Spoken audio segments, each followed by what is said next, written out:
वही एक और जानकारी आ रही कि लेबनान में सीज फायर का उल्लंघन हो गया है और ये उल्लंघन कोई पहली बार नहीं हुआ है। जिस दिन से ये सीज फायर का ऐलान किया गया था उस दिन से वहां पर उल्लंघन हो ही रहा है। एक बार फिर से बल्कि ये उल्लंघन हुआ है। इजरायल ने लेबनान पर एक बार फिर से अटैक कर दिया और हमले में 2 लोगों की मौत की खबर भी सामने आ रही है।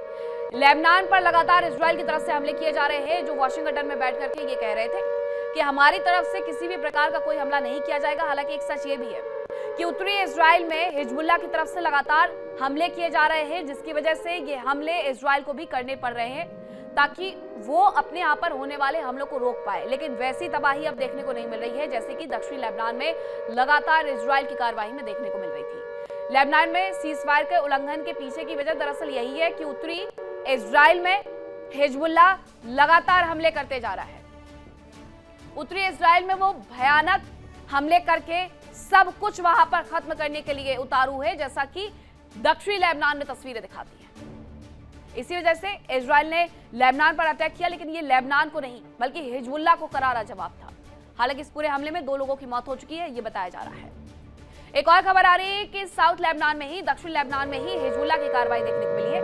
इजरायली सेना पर हिजबुल्लाह का एक्शन देखने को मिला है, जहां एफपीवी ड्रोन से इजरायली टैंक पर हमले का दावा वो करते हुए नजर आ रहे हैं। उन्होंने एफपीवी ड्रोन का इस्तेमाल किया है। बताया यह है कि यहाँ जो टैंक मौजूद था, ये टैंक की तस्वीर है। ये इजरायली डिफेंस फोर्स का टैंक है जिसे उन्होंने निशाना बनाया है और इसकी बाकायदा रिकॉर्डिंग की गई है। एफपीवी ड्रोन के माध्यम से ये उन्होंने इजरायली डिफेंस फोर्स के टैंक को निशाना बनाया है और उसे नष्ट कर दिया है, क्योंकि इजरायल के टैंक तो लेबनान की सड़कों पर घूमते हुए यूं ही नजर आ जाएंगे। अब ऐसे में हिजबुल्लाह भी करारा जवाब दे रहा है। जब उसके लड़ाकों को निशाना बनाया जा रहा है तो इजरायली डिफेंस फोर्स को वो भी इसी तरीके से करारा जवाब दे रहे हैं। एक तरफ ये सीज फायर हो गया है पन्नों पर, लेकिन कुछ भी रुक गया है ये कहना गलत होगा, क्योंकि इस सीज फायर में लेबनान की सरकार मौजूद थी, इजरायल की सरकार मौजूद थी, ना कि हिजबुल्लाह। और हिजबुल्लाह अपने ऊपर हो रहे हमलों का करारा जवाब दे रहा है, जिसकी वजह से फिर से उस पर हमले होते हैं। ईरान के साथ जंग में ट्रंप भी बेहद परेशान हो चुके हैं और सबसे बड़ी बात तो यह है कि अब उनके अपने ही उनका साथ छोड़ते हुए नजर आ रहे हैं। लेकिन ऐसा क्यों कर रहे हैं वो, देखिए इस रिपोर्ट में।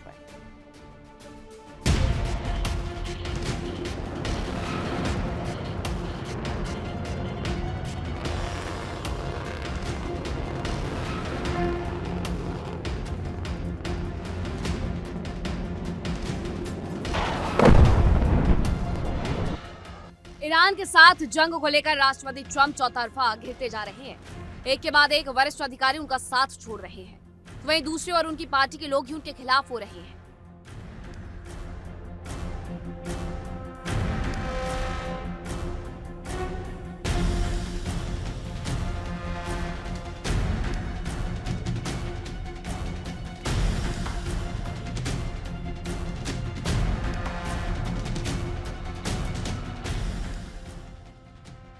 जंग के बीच अमेरिकी नौसेना को एक बड़ा झटका लगा।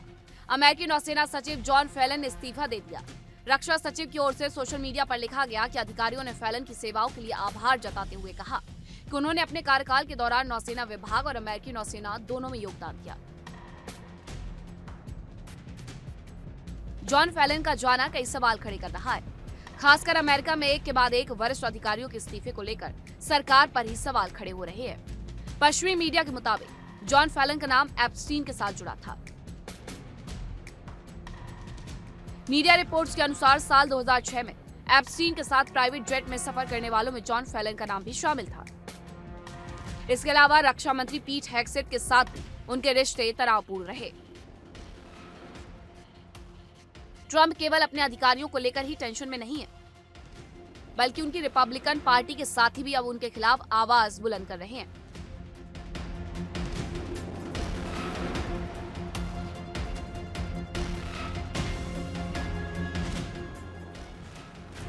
बताया जा रहा है कि पूर्व रिपब्लिकन सांसद मार्जोरी टेलर ग्रीन ने एक बार फिर ट्रंप को लेकर सवाल खड़े कर दिए हैं।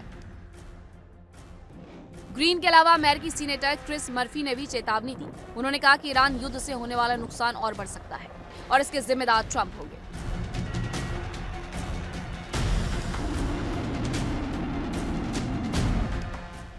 साफ है कि ट्रंप की टेंशन कम होती नहीं दिख रही है। ईरान के साथ जंग में ट्रंप का सब कुछ दांव पर लग गया है। अब जंग में अमेरिका हारा तो ट्रंप की साख पर बहुत बड़ा धब्बा लगेगा और इसके पूरे आसार दिख रहे हैं।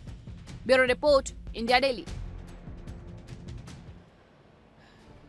तो यूएस सेना को यह बड़ा झटका लगा है। अब कैसे लगा है? क्योंकि यूएस नौसेना के जो सचिव है जॉन सी फेलन, उन्होंने इस्तीफा दे दिया। लेकिन इन्होंने इस्तीफा क्यों दिया है, इसके पीछे की वजह क्या है? जॉन फेलन का नाम बताया यह जाता है कि एप्स्टीन से जुड़ा है। एप्स्टीन से जुड़े होने की खबर है। एप्स्टीन के साथ प्राइवेट प्लेन में सफर करने की खबर है। 2006 में हालांकि ये हुआ था। रक्षा मंत्री पीट हेग्सेथ के साथ उनके रिश्ते तनावपूर्ण थे, ये भी एक सच है, जिसकी वजह से हो सकता है कि उन्हें अपनी कुर्सी गंवानी पड़ी हो। ये कोई पहली बार तो है नहीं कि अमेरिका में चल रहे युद्ध के दौरान ऐसा किसी को करना पड़ा है। इसके पहले भी बहुत सारे लोगों की तरफ से इस्तीफा दिया गया था और यह इस्तीफा भी पीट हेग्सेथ की वजह से ही हुए थे, क्योंकि पीट हेग्सेथ की उनसे बन नहीं रही थी। आर्मी चीफ तक को इस्तीफा देना पड़ा, जिनका कार्यकाल सिर्फ 1 साल का बचा हुआ था। अब ऐसे में जॉन फेलन का इस्तीफा भी उनकी तरफ से ले लिया गया है।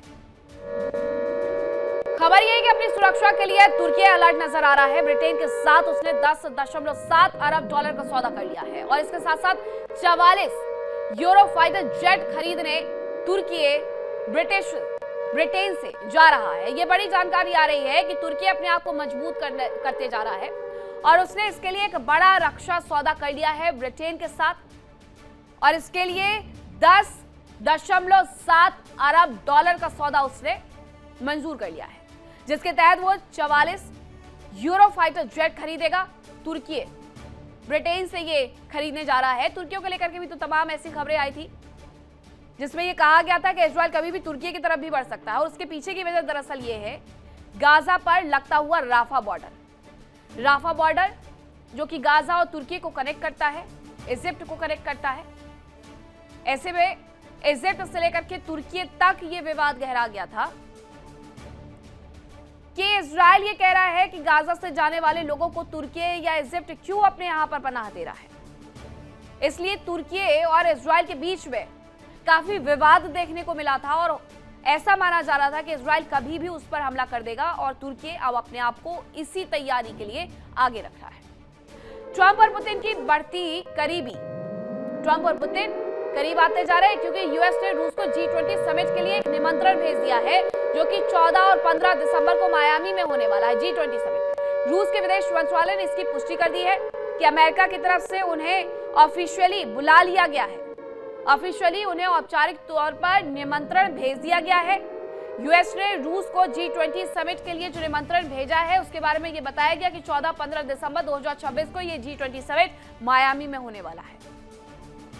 रूस के विदेश मंत्रालय की तरफ से ये पुष्टि भी आ गई है कि हाँ, उन्हें निमंत्रण औपचारिक तौर पर अमेरिका की तरफ से प्राप्त हो गया है। दूसरी तरफ तुर्की भी अपने आप को सशक्त करते जा रहा है, जो कि लगातार रक्षा सौदे कर रहा है। इस बार उसने ब्रिटेन के साथ रक्षा सौदे कर लिए हैं और इसमें 44 उसने फाइटर जेट खरीदने के लिए मंजूरी अपनी दे दी है। 10.7 अरब डॉलर का ये पूरा निवेश होगा जो उसकी तरफ से किया जाएगा इस रक्षा मसौदे पर।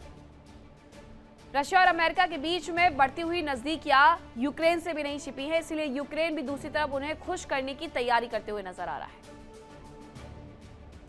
यूक्रेन ये सोच रहा है कि अमेरिका अपना हाथ छुड़ा करके कहीं रूस के साथ खड़ा ना हो जाए, इसलिए बहुत जरूरी है कि हम उसे अपने साथ रखें।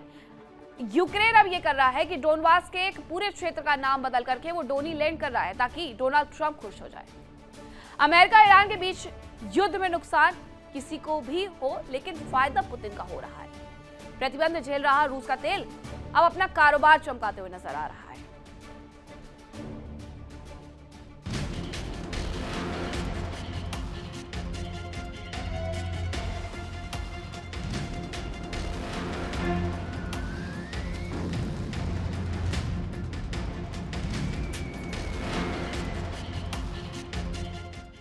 अमेरिका ईरान के बीच जंग की आग सुलग रही है। दोनों देश बर्बाद हो रहे हैं, लेकिन इस आग से रूस का तेल कारोबार चमक रहा है।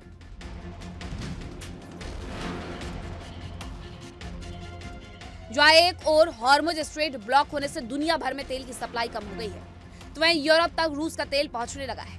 बताया जा रहा है कि द्रुजा पाइपलाइन के जरिए रूस का तेल फिर से यूरोपीय देशों तक पहुंचना शुरू हो गया है। ये खबर जहां रूस को फायदा देने वाली है, तो वहीं यूक्रेन भी इससे खुश है, क्योंकि उसे भी यूरोपियन यूनियन से लोन मिलने का रास्ता साफ हो गया है। बताया जा रहा है कि कई महीनों तक ठप रहने के बाद रूस का तेल एक बार फिर यूक्रेन के रास्ते यूरोप पहुंचना शुरू हो गया। इस एक कदम ने न सिर्फ यूरोपीय देशों को ऊर्जा सप्लाई के लिहाज से राहत दी, बल्कि यूरोपीय राजनीति में भी बड़ा बदलाव ला दिया। बताया जा रहा है कि द्रुज़्बा पाइपलाइन रूस से यूरोप तक तेल पहुंचाने का अहम जरिया है, जिससे सप्लाई रोक दी गई थी, लेकिन अब ये एक बार फिर से चालू हो गई है। पश्चिमी मीडिया के मुताबिक हंगरी की प्रमुख तेल कंपनी ने इस खबर की पुष्टि की। कंपनी के मुताबिक जल्द ही हंगरी और स्लोवाकिया तक तेल पहुंचने की उम्मीद है।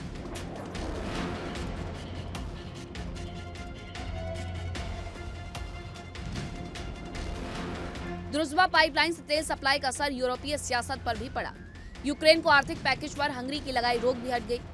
दरअसल हंगरी लंबे समय से यूक्रेन के लिए 90 अरब यूरो के कर्ज पैकेज को रोक रहा था, जो यूक्रेन को आर्थिक मदद के लिए दिया जाना था। लेकिन जैसे ही तेल की सप्लाई बहाल हुई, हंगरी ने अपना वीटो भी हटा लिया। यानी अब यूक्रेन को 90 अरब यूरो का कर्ज मिलने का रास्ता साफ हो गया।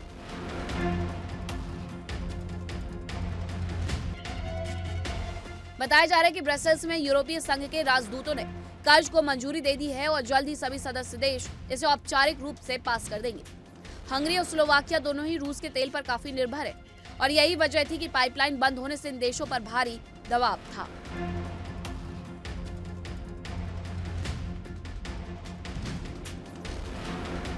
इससे पहले अमेरिका भी रूस के तेल कारोबार पर लगे प्रतिबंध को आगे बढ़ाने का ऐलान कर चुका है। यानी रूस के तेल कारोबार के लिए ये अच्छी खबर है। Bureau report, India daily.